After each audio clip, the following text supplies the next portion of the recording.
Sr. Pinto da Costa, estamos aqui num ato manifestamente exagerado? Acho que sim. Acho que, na realidade, não há razão nenhuma para este alarme, sobretudo tendo em conta os números que estão mais ou menos oficializados. Sim. 82 mil afetados, 2.800 mortos, em comparação com os 300 milhões de pessoas que morreram com a varíola, não me parece que seja alguma coisa.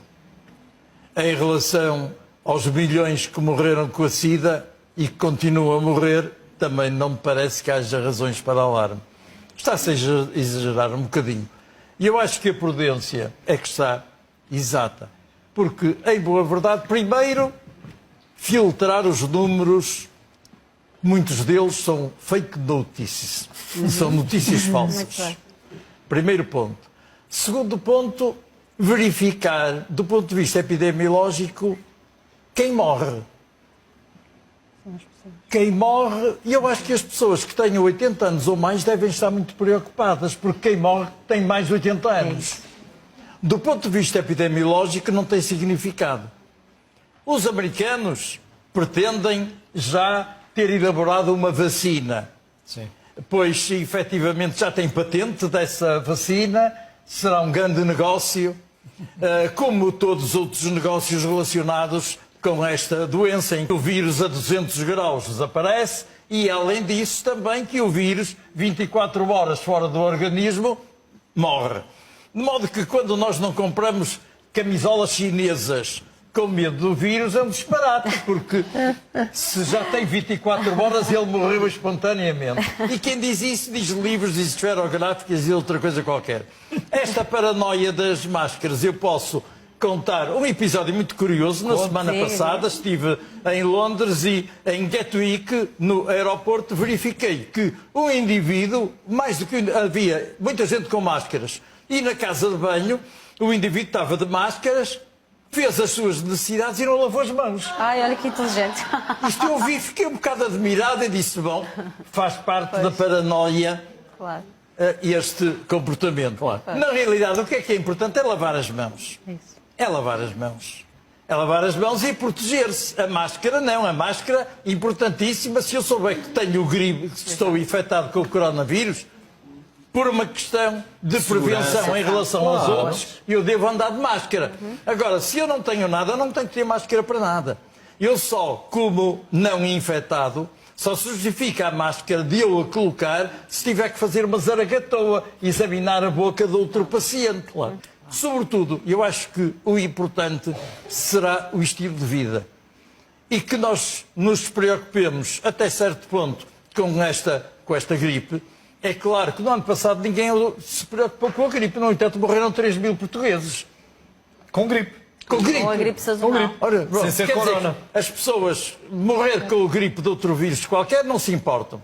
Com a coronavírus atual é que já não querem. Bem, há qualquer coisa. Portanto, o que eu digo? Calma, serenidade e, na realidade, a pessoa deve ter um sentido otimista, que isso, como sabe, aumenta a sobrevivência, permite uma maior gestão bioquímica da atividade cerebral. Professor, quer dizer, calma, serenidade, verificar que esta 10 segundos. Que não é pandemia, também não percebo bem porque não é pandemia, se calhar por razões socioeconómicas e interesses secundários, porque todo o perfil, mais de 2 continentes já foram afetados e, portanto, teoricamente deveria ser. Mas a Organização Mundial de Saúde entendeu que ainda não estão reunidas Temos que ir todas as acompanhar. condições. Dentre os casos ativos, portanto, as pessoas que estão em fase de doença, a nível mundial, só 0,7% é que são casos sérios ou críticos e, portanto, a necessitar de cuidados intensivos. E a nível europeu essa percentagem é 0,4% e a nível nacional é de 0,35%. Portanto, de que é que estamos a falar? Se pudermos ver a sequência dos gráficos, vamos perceber isto melhor. Neste primeiro gráfico temos, como é habitual, a evolução dos dados dos casos diários, do RT e da mobilidade desde o início do ano, no gráfico da esquerda, e no gráfico da direita a evolução do número de óbitos.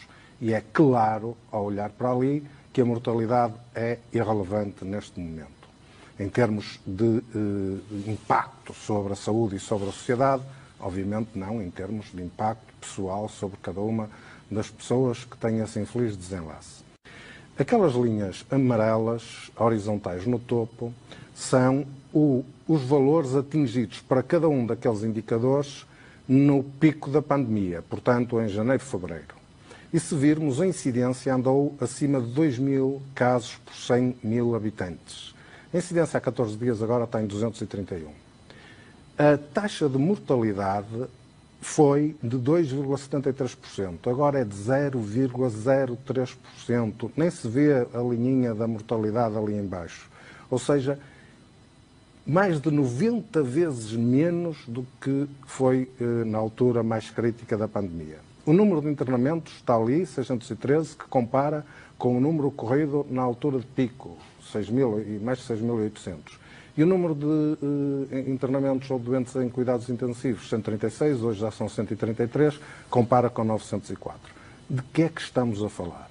Mas apesar destes dados, estamos a assistir aos sábios do reino, aos biólogos arvorados em epidemiologistas, que nos vêm falar de um risco de sobrelotação dos cuidados de saúde e de colapso da resposta dos cuidados de saúde. Existe ou não esse risco na sua sua leitura? Não existe. Durante toda a pandemia, e apesar de toda a propaganda que foi feita em Portugal para justificar as medidas de estado de emergência e de confinamento, a realidade está aqui nestes números.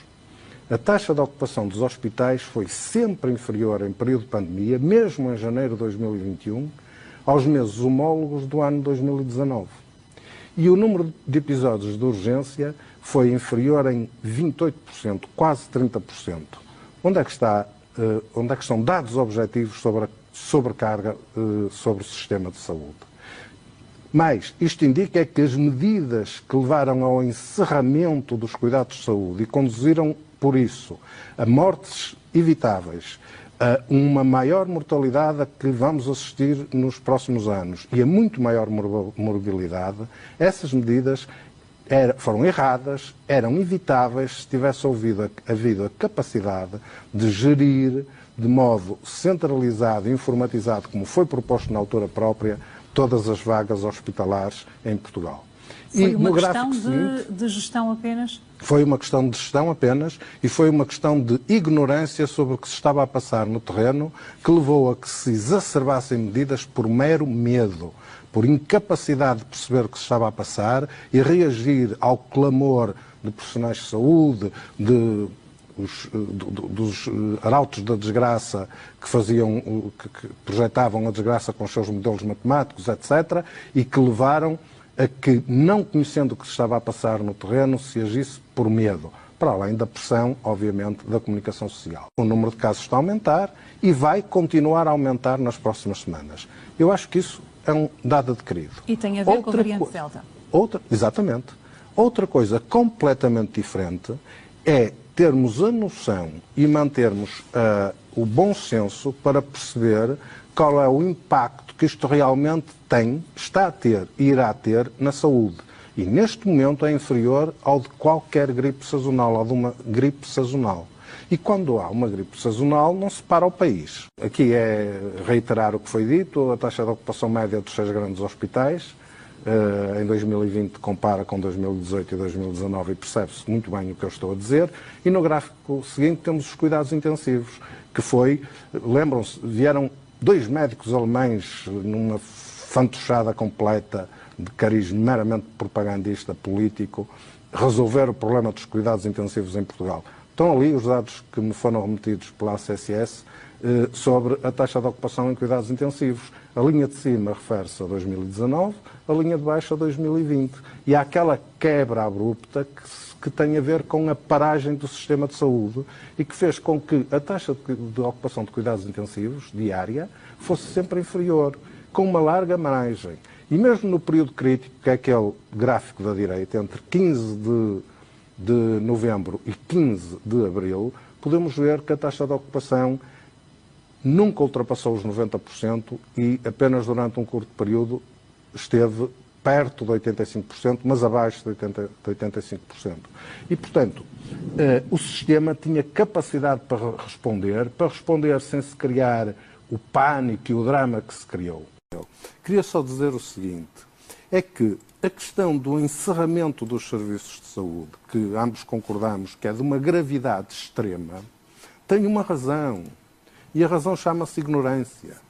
A razão tem a ver com o facto de as nossas autoridades políticas e de saúde não terem querido, na altura própria, não terem desejado, não terem tido a vontade forte, determinada e a competência para, na altura própria, a altura própria era por abril, maio do ano passado, instituírem os mecanismos de controle das vagas das camas a nível hospitalar, do setor público, com a ajuda dos privados, do setor privado e do setor social, por via informática, de modo a terem permanentemente uma análise em tempo real do que é que se estava a passar. E resultou que em 2020 houve o equivalente a 3 hospitais de São João completamente livres, sem ninguém lá internado, a mais do que o que tinha havido em 2019. Mas isso, estamos a falar de meios físicos e meios humanos. Haveria capacidade para dar essa resposta, então António não há, Ferreira? estão lá os hospitais. Mas sabemos que muitos profissionais foram desviados para a luta contra a Covid. Estou apenas a... E outros não foram, porque só foram desviados para a luta Covid, e esse é um dos problemas da falta de profissionais, os que têm competência técnica para poderem estar a abordar as questões de uma infecção viral deste tipo. E outros não foram. E, portanto, o facto de ter havido 3 hospitais de São João a mais, totalmente livres, demonstra isto que eu estou a dizer. Isto é uma análise dos dados oficiais da taxa de ocupação de 2018, 2019 e 2020. Demonstra isto que eu estou a dizer. É que todas as decisões de encerramento foram por falta de confiança, por falta de capacidade de controlo da situação, de ter uma ideia do que é que se estava a passar no terreno e não por não haver capacidade instalada. E isso faz com que o que o Sr. Dr. Luís Filipe Pereira disse seja ainda mais grave, porque não era necessário. Não era necessário andar com hospitais de campanha, nem com nada dessas coisas. Era necessário gerir adequadamente a capacidade instalada. E não era preciso parar produção clínica nos hospitais, e refiro-me ao internamento. A questão dos cuidados intensivos não tenho dados, mas em relação ao internamento eles estão disponíveis nos sites públicos e é perfeitamente possível analisar isto e chegar a esta conclusão. E, portanto, até órgãos como o Conselho Nacional de Saúde criticou e chamou a atenção para a demora extrema em que se manteve, o tempo extremo em que se manteve o sistema de saúde fechado. E as consequências estão à vista e vão agravar-se. Mas, além disso, há outra coisa, que é que não foram só os hospitais que estiveram fechados. Os cuidados primários de saúde estiveram fechados. Estiveram centrados noutras tarefas e não fizeram o atendimento normal da população. E as listas de espera que o Dr. Luís Filipe Pereira referiu são muito maiores do que aquelas que se possam imaginar, porque a porta de entrada estava fechada e, portanto, não se acumularam listas de espera, não se acumularam doentes à espera a seguir a isso nos hospitais, porque a porta de entrada estava fechada. E, portanto, o que vai acontecer a seguir é algo que neste momento não consigo sequer bem imaginar. Mas há uma coisa que consigo imaginar e que é preciso chamar a atenção e que tem a ver exatamente com toda a propaganda que, imagino, se vai fazer sobre o risco ou as consequências do desconfinamento. É que é óbvio, alguns dos maiores especialistas, nomeadamente portugueses, têm chamado a atenção para isto. É óbvio que, à medida que o processo de vacinação avança, os grupos etários mais avançados vão ficando protegidos. E o vírus só tem grupos etários mais jovens para circular. E, portanto, nós vamos assistir a uma mudança das características epidemiológicas da infecção e quem vai passar a ter infecções vão ser os miúdos das escolas, os miúdos, as miúdas das escolas, os mais jovens. E não venham a tirar areia para os olhos, a dizer que isso é consequência de se ter aberto as escolas e que é consequência do desconfinamento, porque não é nada. Fazer isso será, mais uma vez, um ato extraordinariamente deletério, porque vai criar pressão sobre os políticos que se acovardam e acovardam fortemente nestas situações e que não têm, perante a pressão mediática, perante a pressão de grupos organizados de pressão, não têm outra coisa que não seja voltar a confinar e criar um drama muito maior do que o da própria pandemia.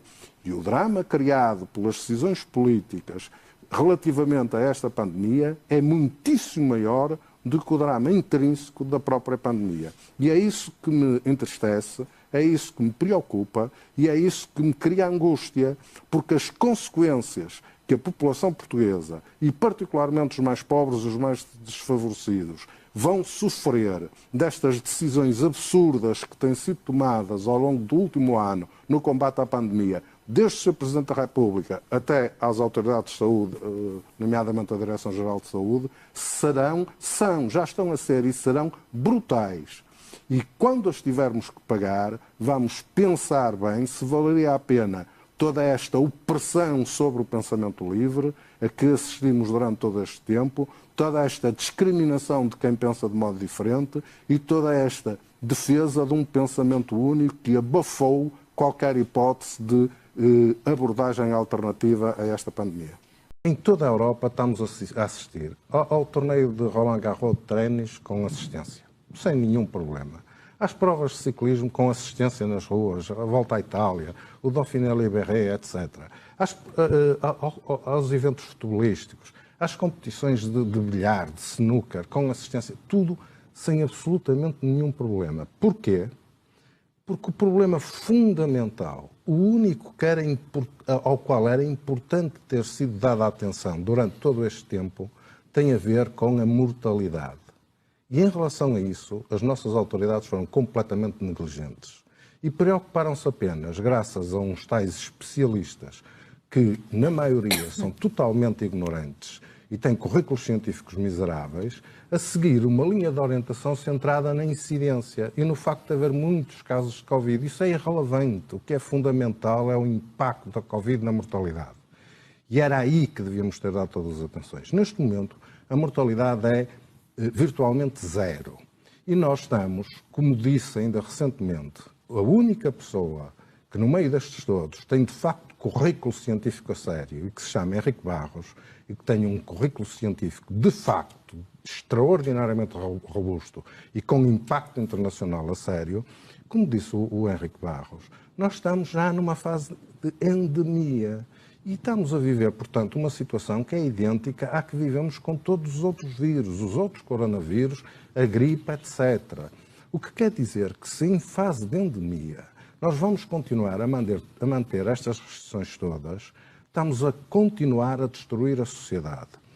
Como há mortes provocadas, eu neste momento tenho acesso à base de dados dos internamentos todos e consigo ver exatamente como é que foi o processo de cada doente. E há coisas absolutamente inacreditáveis em que se matam pessoas de Covid que não têm nada a ver com Covid. Imagine-se uma criança recém-nascida, prematura, com hematoma cerebral, a quem, por mera crueldade, enfiaram uma zaragatoa pelo nariz abaixo e que morreu horas depois. E morreu com o diagnóstico de Covid. Não morreu por ser prematura, por ter um hematoma cerebral, morreu porque tinha Covid. E isto repete-se por aí fora. E, portanto, esta questão é uma questão que há de ser esclarecida e que há de ser profundamente debatida. Na ciência, não há nenhuma fundamentação científica para tudo o que estas mentes brilhantes, a quem chamam especialistas, decidiram propor hoje no Infarmed, e eu espero que o Governo e o Primeiro-Ministro tenham o bom senso de perceber que há opiniões divergentes, que essas opiniões devem ser, pelo menos, ponderadas e depois decidam, mas digam quais são os fundamentos das decisões que tomam e não atirem A justificação para os ditos peritos ou especialistas, grande parte deles nunca foi especialista em Covid. Do you remember the YouTube and TikTok influencers who shilled the experimental COVID-19 vaccines to their followers during the pandemic? Most of them received payments from the government and Big Pharma to sway their followers into supporting the vaccine rollout. YouTube and other social media influencers were instrumental in spreading the mass formation psychosis that, as stated by Dr. John Malone, resulted in a significant portion of the population being essentially hypnotized into following the draconian COVID measures. Fast forward a couple of years and Karma is striking down these same YouTubers who took the jab and cashed in on Big Pharma money. Hundreds of these young and healthy YouTube influencers are now being diagnosed with cancer, and many of them have admitted that they're suffering from rare and aggressive turbo cancers. Before we dive in, subscribe to the channel if you haven't already and join the People's Voice Locals community for exclusive and uncensored content. The link is below this video. Many independent publishers have reported on the millions of healthy individuals, including professional athletes, dropping like flies since the vaccine rollout. And ethical mainstream media would be highlighting these deaths on the front pages, pulling out all the stops to investigate exactly what was going on. But instead, the media is cancelling anybody who dares to speak out, and governments are covering up the excess death scandal. We live in a very different world now. Grace Helbig is the latest successful YouTube influencer to be struck down with cancer, just 2 years after promoting the jab to her 2.6 million followers. Okay, I don't know how to do this, so we're just going to do this. I have breast cancer. I know. It's very shocking. It's very surreal. It doesn't sound real, but it's real. Here is a video from 2 years earlier, when Grace was in full shill mode, encouraging her millions of followers to get vaxxed and boosted, just like she did. It's the day after we got our second shot, and I will say I'm feeling pretty okay. I'm just tired and my arm is sore, but that's about it. So I hope you guys do a shot. Everybody! I would love if everybody got the shots. That'd be great. Life comes at you fast, and Grace is far from the only one. Here is a small sample of the other popular YouTube influencers who've recently been diagnosed with aggressive turbo cancers. The list of vaccine tragedies is growing exponentially, and it doesn't even include the large number of TikTok and Twitter influencers who've been diagnosed with cancer, nor the many influencers on various platforms who have suffered heart problems, including myocarditis, devastating strokes, and sudden heart attacks. Who will be the first among these influencers to admit that they were lied to and taken advantage of? Unfortunately, these medical cases only represent the tip of the iceberg.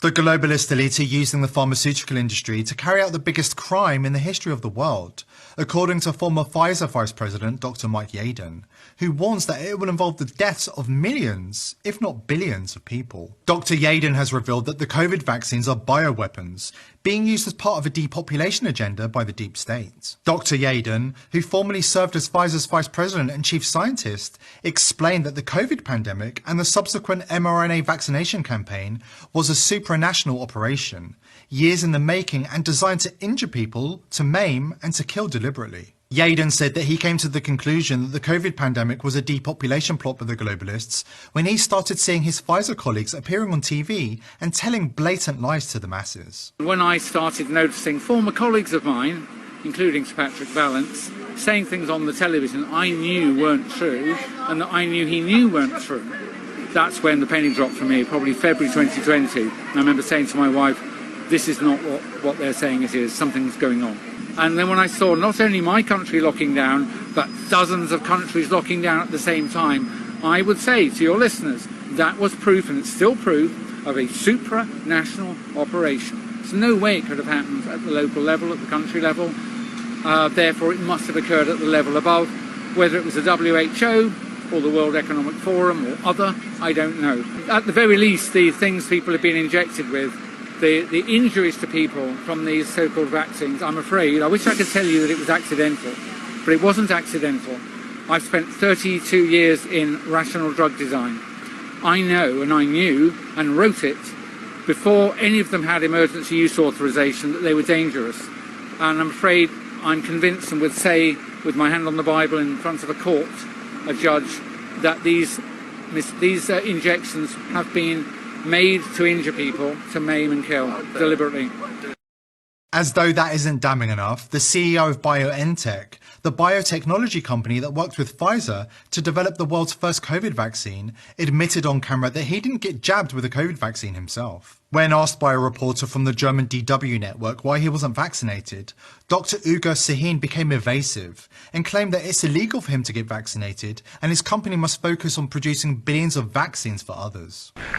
Allow me a personal question. I know that you're not particularly fond of answering personal questions, but you and your wife, Dr. Türeci, you play such a central role in the development of the virus. I have heard that you yourself have not taken the vaccine yet. Why not?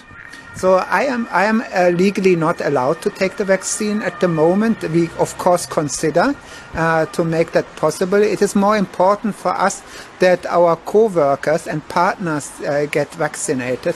So our goal is to produce more than 1.3 billion doses in 2021, and that can only be done if we can really continue to work 24/7 without any interruption. So what's the real reason Sahin didn't get jabbed with his own vaccine? Could it perhaps have anything to do with the fact that he developed the vaccine in just a few hours on his computer in a single day? Previously, the fastest vaccine ever developed took more than 4 years of hard work. But Dr. Sahin, who founded BioNTech with his wife, made a rough design over 1 weekend. And this rough design received FDA authorization just months later. Moderna's vaccine also took just 2 days to design, as Business Insider previously reported. Now, as young and healthy athletes and celebrities are dropping like flies, or developing serious heart conditions and cancer, the time has come to face up to the facts. Here at The People's Voice, we are determined to continue exposing the crimes of the elite, but we need your help. Spread this video far and wide to educate the masses about the realities of the disastrous COVID vaccine mandates.